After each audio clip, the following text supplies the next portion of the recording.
Hello and welcome to Sim Strategy Gaming. I'm Sim. In this episode, I would like to show off a couple of tips and tricks that you might not be aware of that I found during my playing through the entire set of scenarios and campaigns of Railway Empire 2.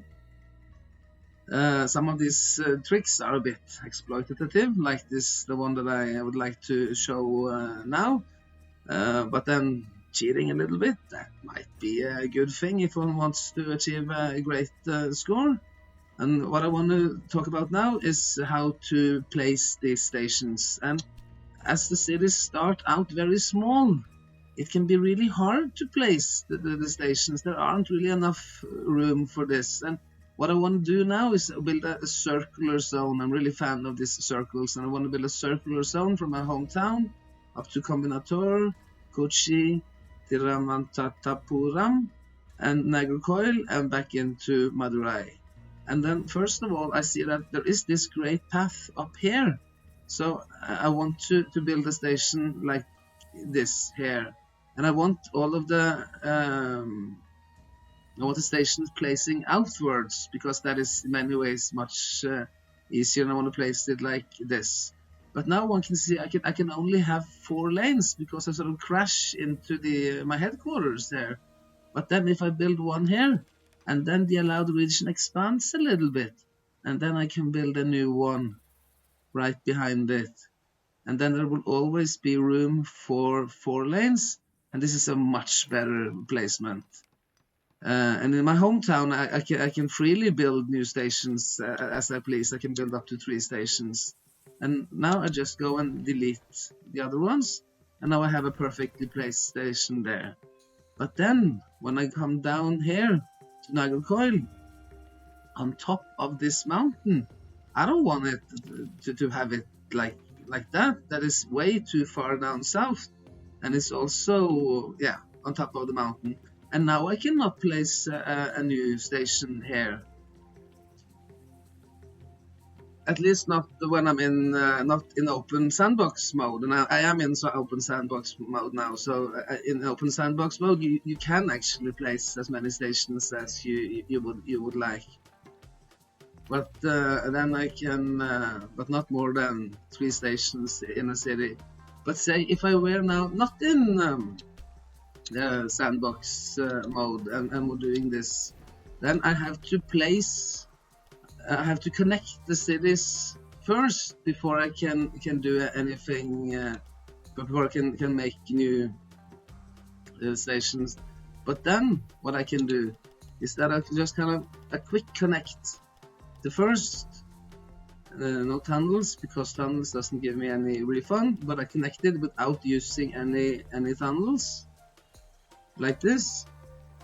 And then now if I just replace this, then I can make for new stations there, and I can build my way down from the mountain, and then I can delete the first one and go back and set up a new one like this.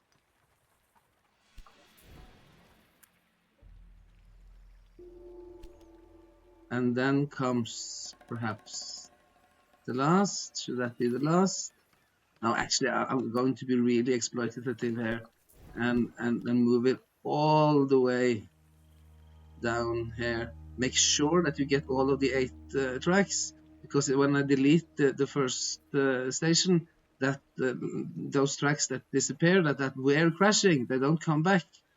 So see now that I got full 8. Yes, this seems to be good.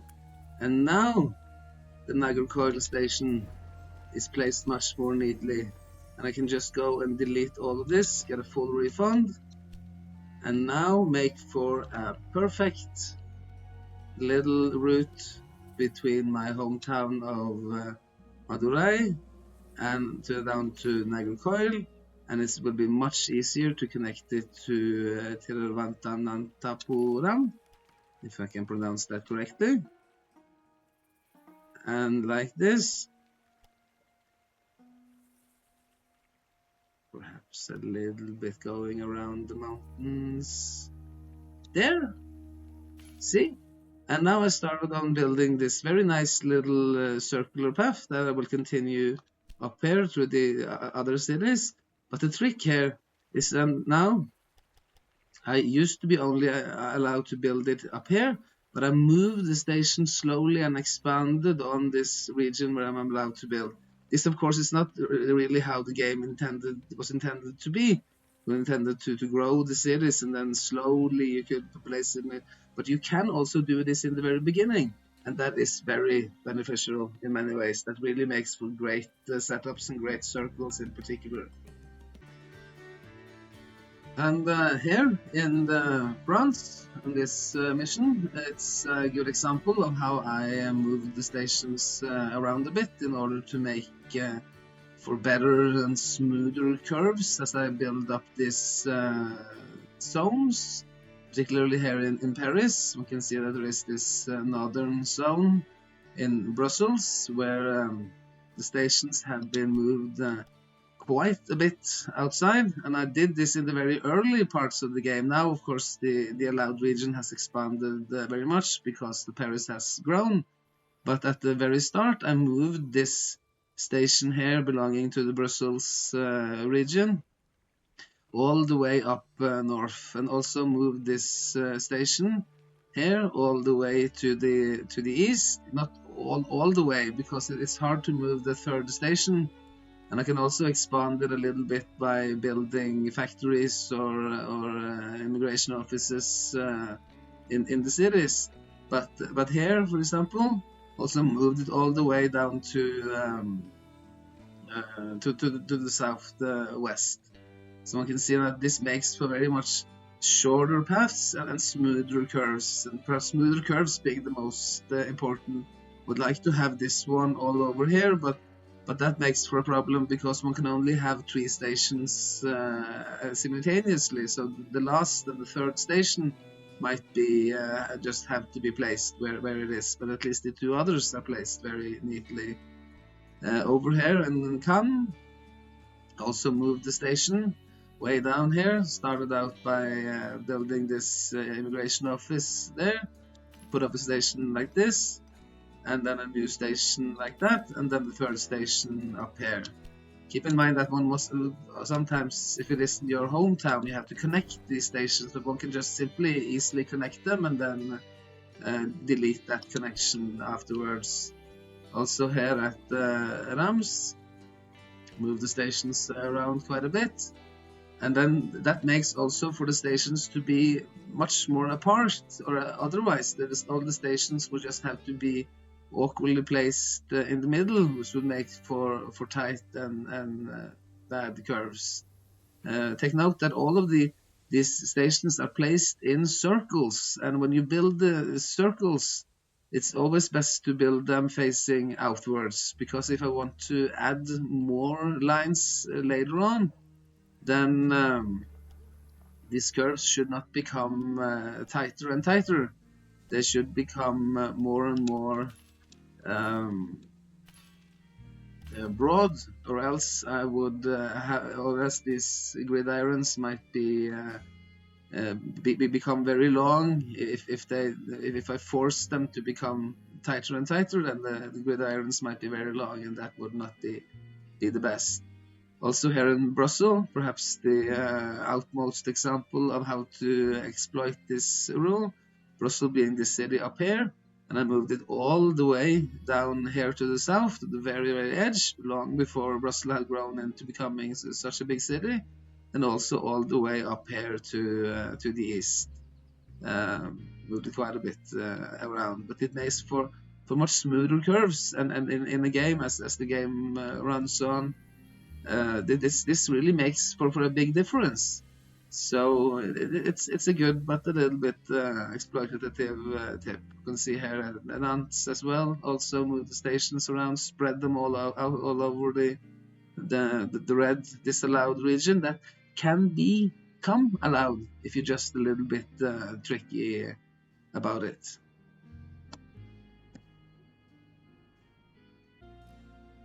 And then, as we're speaking of stations and placements, there is another little tip that is not really exploitative, but just, I think, a good tip to use all of the 3 stations that you are allowed to build.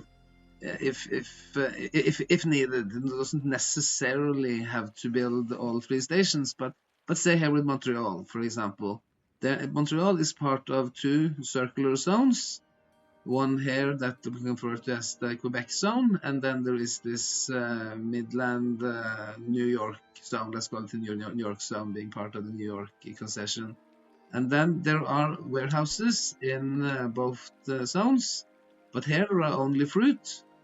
And on this station there is wheat, milk, and vegetables. And then there is a docking station in the middle here that contains all of these wares.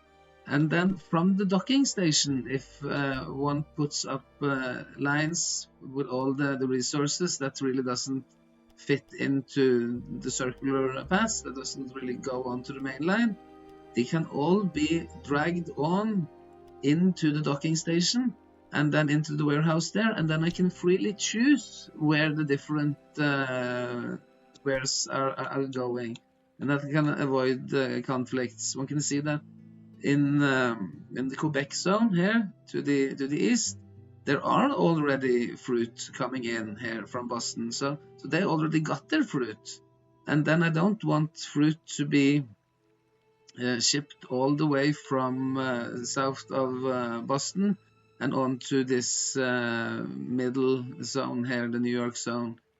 And so then I want only the fruit going into Montreal dock and then on to the New York warehouse.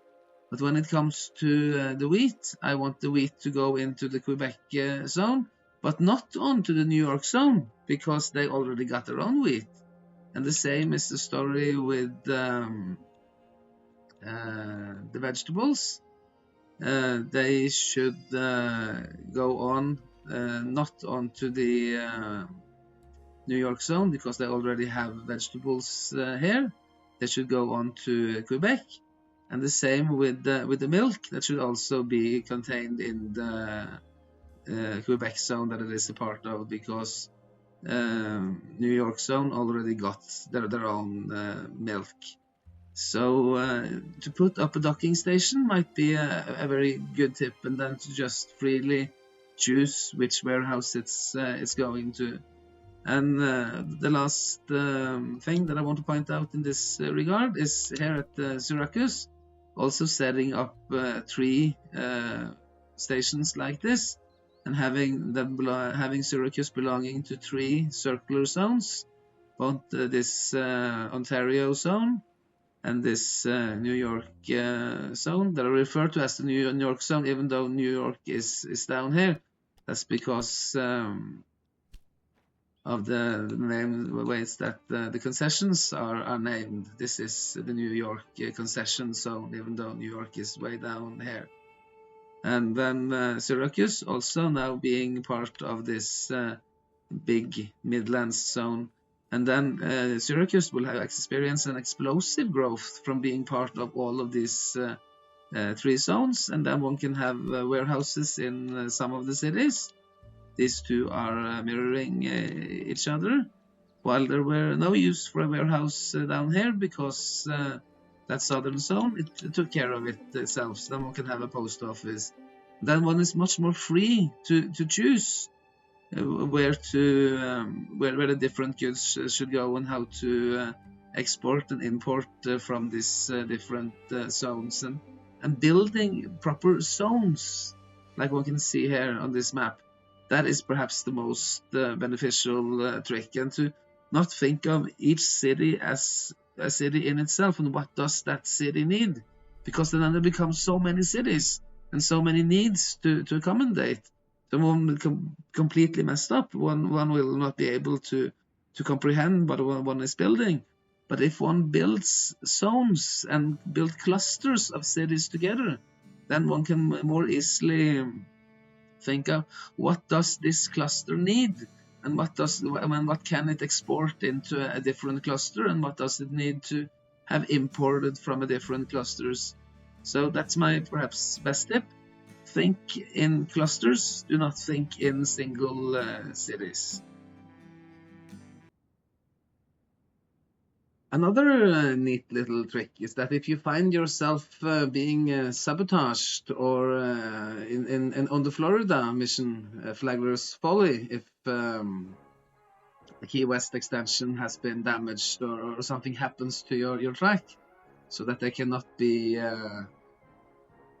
edited or driven until about a month later. One doesn't really have to pay off these saboteurs or be so concerned about your competitors, because all you need to do is just to build a long gridiron like this over the sabotaged area, and then it miraculously disappears. And then you can rebuild that gridiron into the normal size, and then you're back in business. Nothing has happened, everything is as it should be, and then you don't have to pay anything in order to achieve this. So a very neat trick for saving money. And of course, it's very annoying to have the tracks that are being blocked for a month. So just edit them. Even though it says that you can't edit them, you can still place gridirons upon them, and then it'd be all right.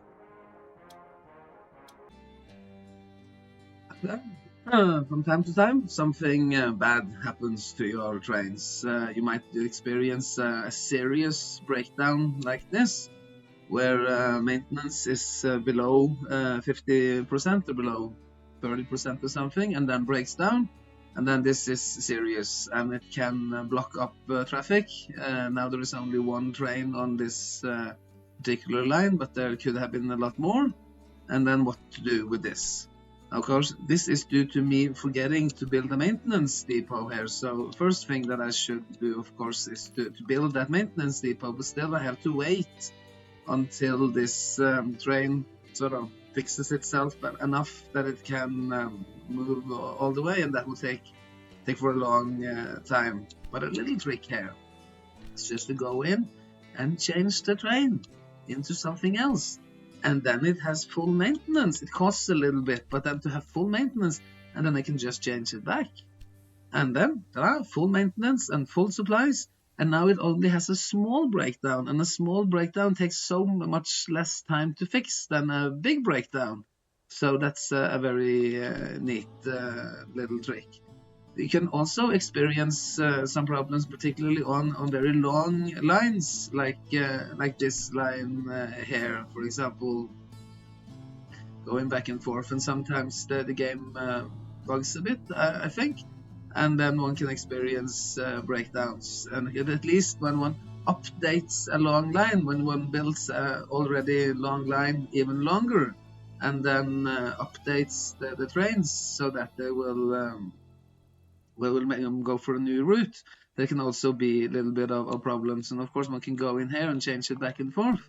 But one perhaps even neater trick is to take all of these trains, change it into something that I'm not using at all. I think one of those earlier trains, this, and I can take all of the Prussian trains and replace them like this, and then I go back, and then I take and change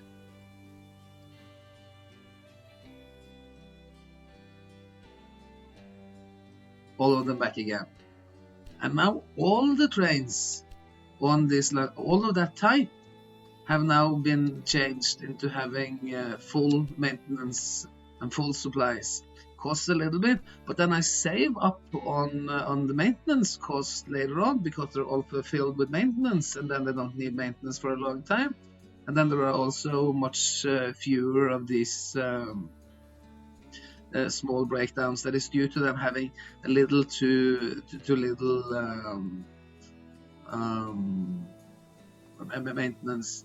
Then I can see here as well several of my Prussian T16 several locations I have forgotten, and this is one of those things that one keeps forgetting. We forget to build supply depots. Of course, I should have done that, and then they are very slow. But then one can also go in here and take the T16, and now one has to do it like this. I have to find a very early train, a train that I don't use at all, and then I go and change my T16s into this, and then I go back, and then I find T16, and then I replace all the glens with that, because I don't have any glens. Glens are very early. And now, ta-da!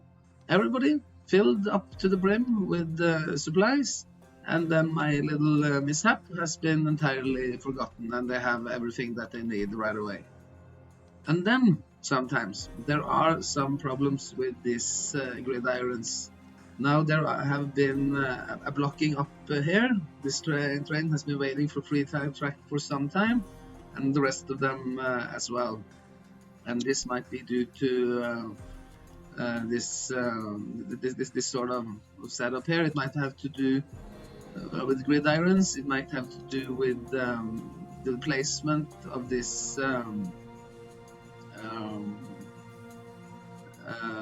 supply depot.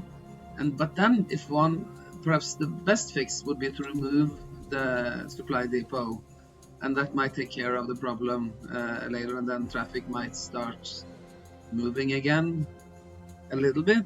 But in order to make this faster and fix this problem earlier, one can take and build a very long gridiron, and then see that now that takes care of much of the problem. Perhaps build one really long at both the sides, and then many of the trains are being transported back to the original stations instead of waiting for employment again. But at least that fixed up this clogging, and then one can just rebuild this back into normal.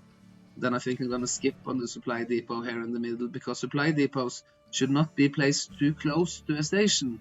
If I place them like this, that will certainly make for a problem, as these trains will be so long now if they have full loads, that they will block up both lanes as they are supplying. And sometimes, even though the supply depots are placed in the middle and it's a little too short on both sides, there can still be a problem. But then at least that can be fixed by making 4 extra long gridirons like this, and then remove that gridiron, or not remove, but replace it with a shorter one. Gridirons should be as short as possible, I think. And we can see now, but it did a little go back and forth, removing some supply depots, fixing some gridirons back and forth. That took care of the problems. It's also a very neat little trick. And then sometimes you find yourself that you want to buy up a factory, but the factories, they can be really expensive, but it depends on their utilization.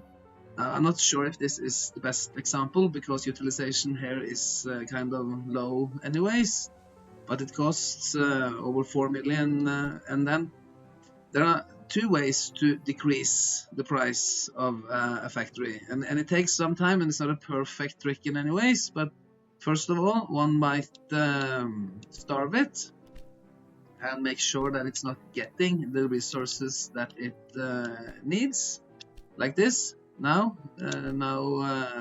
livestock is coming into Stettin because I turned that stop off. And as soon now as Stettin does not have any more livestock, but it has sort of a lot of livestock. It has 27 in storage already, so it's going to take quite a bit of time. But this might be more effective in other cases if one plans ahead quite a bit.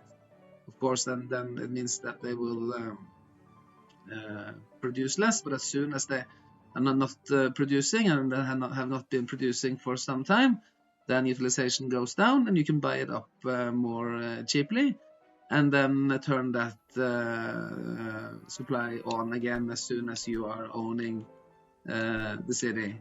Or you might demolish the city, the factory, and replace it with something else.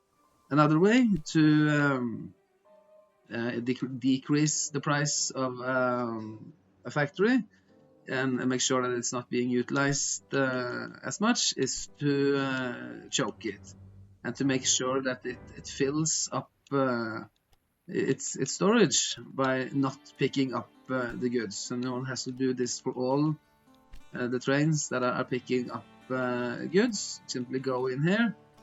It's a little bad that the game doesn't show now that this has been turned off. It just simply doesn't show meat anymore. So one has to be certain to go in here and check and turn that back on again if one is buying up the factory and then later want to own it by itself. Perhaps you want to buy it and then bump it up. But this might be a way of choking the city, because as soon as the export warehouse has been filled up, and now it will fill up much more easily, of course, the city will consume some meat for itself. But now you can see that the wheels are not running, and then they might be running a little bit later, but they will only supply for themselves, and that will make utilization go down a bit. And the lower the utilization, the cheaper the factories are to build. And then another little awkward thing with the game is that if there's a bonus for buying an industry, and sometimes it pays off to wait a little bit to connect to everything, and wait a little bit to build something, because one might be lucky enough to have a bonus there for a new industry. But let's say now that I just build whatever here. Let's say I wanted a new fashion factory, since it's so close to Bremen. And then I build a new fashion factory here, and then I want to see where that flow of goods are being exported. But then there isn't any flow of good now, and I have to wait for some time for the game to update this. It seems that there isn't any flow now. But what one can do then is just simply go into a warehouse, and then I can just make any sort of change and change it back again. And then as soon as I changed any warehouse, then the flow of goods is back on, and now I can see where everything is heading in its right direction, and there's no need to wait for the game to update itself. One can sort of force the game to update the flow of goods by simply making a change to any which warehouse. Doesn't need to be in that particular city, just any warehouse on the map having changed, and then the flow of goods will update.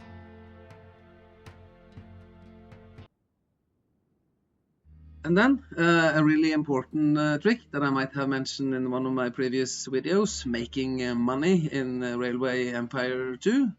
The easiest way of making money is just simply to go and borrow money. And in the very beginning, one often has very little money, and it's very useful to have more cash at hand. Particularly here, where we're going to connect to all of these connection bonuses, particularly all the way down here into Strasbourg. Connect to that as soon as possible, and then as one goes for the loan, it's might be tempting to take the biggest loan right away because one needs the most cash, but don't do this. Go for the cheapest loan immediately, because if I go for the biggest loan, I cannot have any more loans, but with the cheapest loan I can have another. And then if one save and reload a bit and go back and forth and see, perhaps I can even have a medium-sized loan now, and then on top of that have the biggest loan. And now I made for loaning more than 1 million. I almost more than 50% increase of my starting capital, and that really makes for a huge difference. That makes enables me to connect to all the connection bonuses right away. And then as soon as I connected to the old connection bonuses, I can sometimes repay some of those loans that I have. There's an option here to go in and redeem the loan now, with a little bit of a penalty interest, but that's not so bad. And then perhaps after I played for a little bit of a time, and also had all the connection bonuses coming in, I can repay some of these loans and have an even bigger loan on top of that. And that will make for this main challenge of the railway empire, that in the beginning you have so little money. That is a very good way of overcoming this, is simply to go back and forth. One should perhaps save and before one does it, because it isn't necessary that one gets this kind of setup. It depends, but at least start out with the cheapest loans and make a little bit and go bigger and see how big you can get. And then as soon as you get money flowing in, try to repay some of the loans and see if you can get some bigger ones.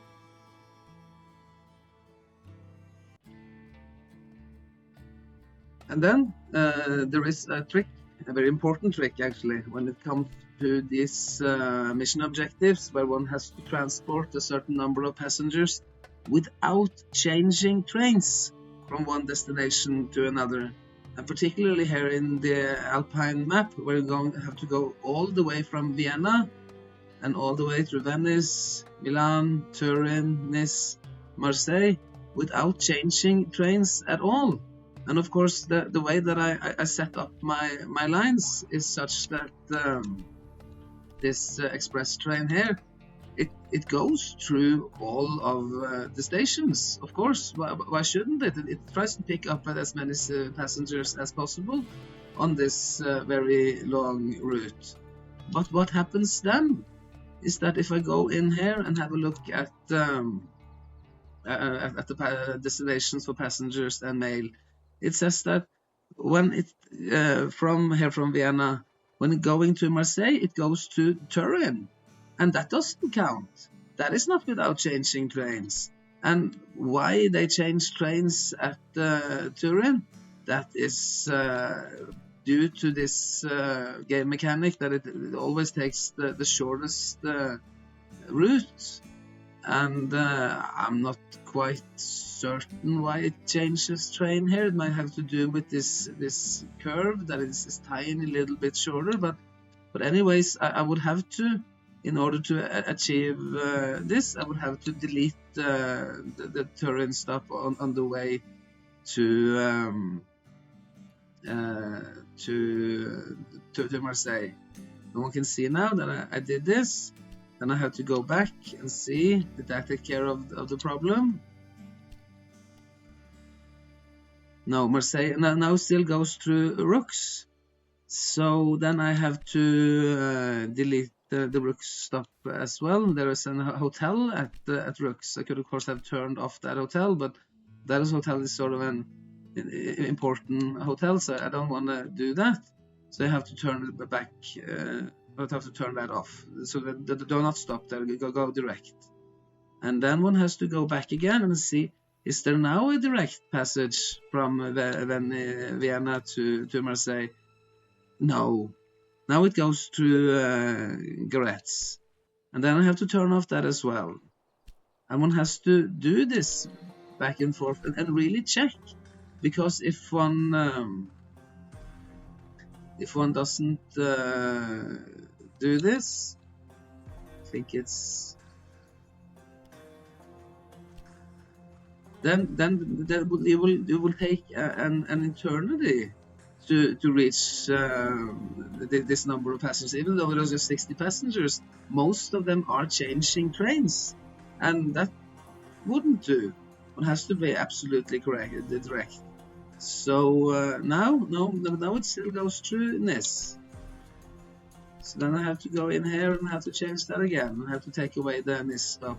Only in the direction when it's heading towards Nice. You can see now it comes here. It is in Milan. It's starting in Venice, goes to Milan, and then the number 3 stop is Nice. And then on his way back, it's no problem. It can go through all of the stops, because the mission objective is only to deliver them from Vienna and on to Marseille. Even though it says Venice there, but I just haven't updated the names. But now, finally, now it is a direct. It has just a dotted line on the via list, and then it is all good. Now they are going directly even though there is another train here as well that might make for some problems. This mixed line might pick up some of the passengers in Vienna and try to transport them to Marseille through several via stations. So in order for all of the passengers to only take that route that is now completely direct, I might have to turn this into freight as well, just to make sure that none of the passengers are being lost. I mean, there's only a certain number of passengers being produced per week. There's only 7 because it's such a far away stop. So then it might be good to make certain that there aren't any other alternative than this. An additional trick is just, of course, one can set up a train that is absolutely direct and make that into express line, put on a couple of trains, perhaps a few luxury wagons, and then have it go. So then it goes even faster to achieve that mission objectives. But at least those are the tricks. But the most important thing, no matter how one does this, because if one has these sort of mission objectives when you have to deliver a certain number of passengers without changing trains, one has to check this list and one has to see that there aren't any via stops, or else it will take forever to achieve these missions if one achieve them at all. And now a little tip for how to start up new lines. One can see that as soon as I connect to a city, the cities start counting whether or not they have the demand fulfilled. So here it has only very few resources coming in by road, and then a fulfillment of demand of 38%. So then it's declining. It has a downward arrow. And then, of course, there is a connection bonus here. So I want to start a train in that city to get that connection bonus coming in as soon as possible. But then it's going to take a very long time for that train to travel all the way to the end here and then back again, which means that it's going to take quite some time for this city to have a fulfillment of demand increase. So then it's very important to start a train at another end as well, and to have that train going into the opposite direction, hopefully picking up some goods. Might pick up some goods here at Bede at least, and some non-bread on the way, so that Akola will have a few extra. If I had the money, I would also start up a train here, and then perhaps pick up some of the lumber to go in, and then have some of it. You can see it here now. No, we didn't pick up any non-bread, but then at least if there is lines, and particularly if there are long lines like these two, it's important to start the trains not only in the connection bonuses, but also start them in such a manner that they start at different locations on a line, and then as soon as possible go into the cities from a different direction. Here, this one, I started here at Suomi lumber resource, and then it goes straight into Pun, because Pun is, in order to our mission objectives, it's one of those cities that we have to grow, and then make certain that it is coming in as soon as possible. I might also add a little extra lines like this, just immediately have, as soon as I got money for it, to have wheat and all the resources coming in as fast as possible onto these lines. Now that I also have the money for it, I might want to start up one here as well and go straight up to Akola for extra delivery, because it's so important in the beginning and when one sees this droppings here, and then these lines, the main lines, they can take a long time to reach a full route, and then that is sort of a little sad story then to go about, and in the very beginning, just set them up so that they get everything they need, and then as soon as they gotten what they need, then one can turn them back off again.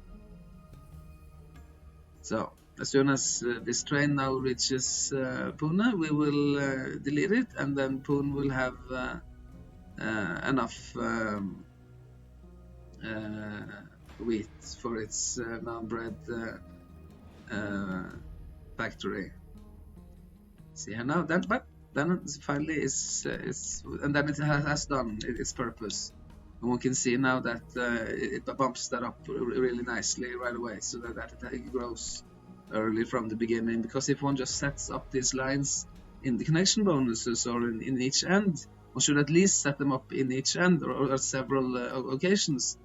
Or else, if you try to deploy a lot of trains in only one from one station, it will take an enormous long time for it to go all the way back and forth, and it will also take a long time for it to deploy the trains, as they don't deploy straight one after another. They will use some time to deploy. If I now were to go in here and increase the number of trains, they're not deployed immediately. They will take some time for them to be waiting for the next train in front of them to be as far away as they have to be. And then one last little thing that I didn't know about until I played the game for quite some time, I think, is that one can have this closer look at the train, which is really nice, detailed graphics here. And then not only can one move along the train and see how it's built, it's kind of authentic, but then one can also go inside here and actually count the numbers of passengers and see that this wagon is being absolutely filled up to the brim, 40 passengers being the max. And then one can go into the mail cart and see how that is. And further on down here, the mail, these being mail wagons, and then go out again, and then one cannot go in the other carts there, but one can still see that. Have a look at how the freight cars are as well. Wonder if there's some luxury lines there as well. Let's see how they look inside. If they are properly luxurious here. Not too many passengers, but still, see that they're having a really great time. And then there'll be the dining wagon that's being attached onto them, where they can sit and eat, and one can see that they're having a really cozy time, enjoying the game pretty much as I do. Well, but then I guess that pretty much sums it all up. That was all for my tips and tricks that I really haven't included in any of the other videos, or at least not so much. And then I just want to say goodbye. One can feel free to like and subscribe. That will make me very happy. Leave some comments if anything is unclear, if one wants me to make another video with some other tips and tricks. And then enjoy the game, take care, and I hope to see you later.